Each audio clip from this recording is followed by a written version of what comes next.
Hello everyone and welcome back to our course. In this lecture we are continuing our project and we're going to start using Facebook Profit to build out a model and use it to make predictions. We're going to use it to predict the future stock value of a crypto. Alright, so first steps first, let's hop back into our project and let's make a new code cell. Before we can use Profit, we do have to import it. So we are going to import from FB Profit the Profit class, and we can just refer to it as its name Profit. Then we can run that code cell, and just like that, we'll be able to use this Profit class. For example, I could paste it for you, and here we go. We can see that it's from Facebook Profit.forecaster.profit. All right, let's now create a new model using the Profit.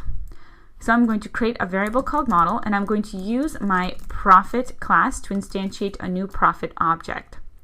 Here I'm going to pass in my interval width. This can be a constant that I'll call interval width. All right, and this can be any value that we want to start with, for example 0.9. We can also determine whether we want daily seasonality. I'm going to set that to true. That is going to create the model for us. Then we have to call model.fit. We're fitting our model through our data frame, which means that our model is going to train on the data frame.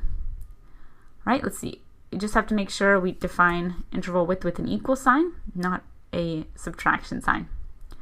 All right, here we go. And just like that, we have fit the model through our data frame. And that was the training portion. Now we can use it to make a prediction. All right, so I'm going to create another code cell.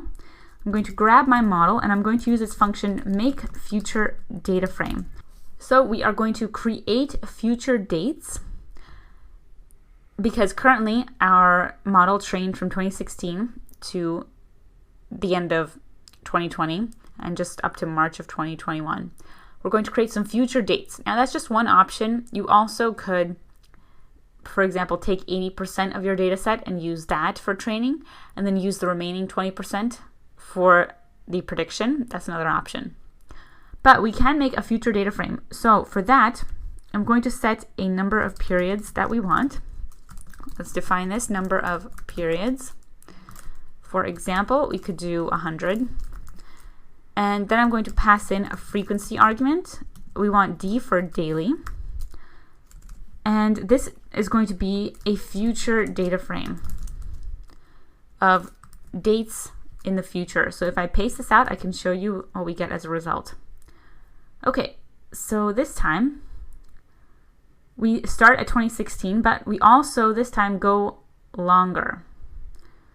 So we're going past March 2021, which was our last day inside of the initial data frame. We're going past that and we're creating more. So how can we now predict these future values? Well, let's make a new code cell.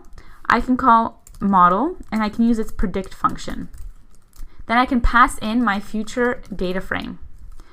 And the result is going to be our model's prediction. All right, and then we can paste the results of the prediction. Let's just give it a minute and look at this. The result here, we get this data frame. The first column is the date, then we have the trend, then we have y hat lower, y hat upper, and after that we have trend lower and trend upper. We have additive terms lower and additive terms upper. So that's showing us the range of values. We have daily, daily lower, daily upper. Weekly, weekly lower, weekly upper, same with yearly. Multiplicative terms as well, the range, and finally a y hat. All right, we can save this prediction for future use as well. So let me make a new code cell, and I'm going to call this my 100-day prediction. So let's just see 100-day. So we can't start our variable names with a number, so I'm just going to call this prediction 100 days. Okay, and I'm going to get my prediction, And at the y hat column, that's what I'm interested in, I'm going to get the location at -1. And I can paste for you the results of that. So here we're getting the last value, 38,190. That is what the model predicted is going to be the last value there at the last day. The reason we want to save that last day is because what we've done here is we've done prediction using daily data, but coming up we're going to also look at monthly and weekly data, and we're going to see the difference in our results. So what will be the final price after 100 days for our forecast if we're using different intervals like daily versus weekly versus monthly. So this is our final price using our daily prediction. All right, coming up, we are going to analyze the performance of our model. We're going to calculate the performance metrics and also perform cross-validation. We can also visualize the cross-validation and also the accuracy or error of our model. Join me coming up where we are going to work on that.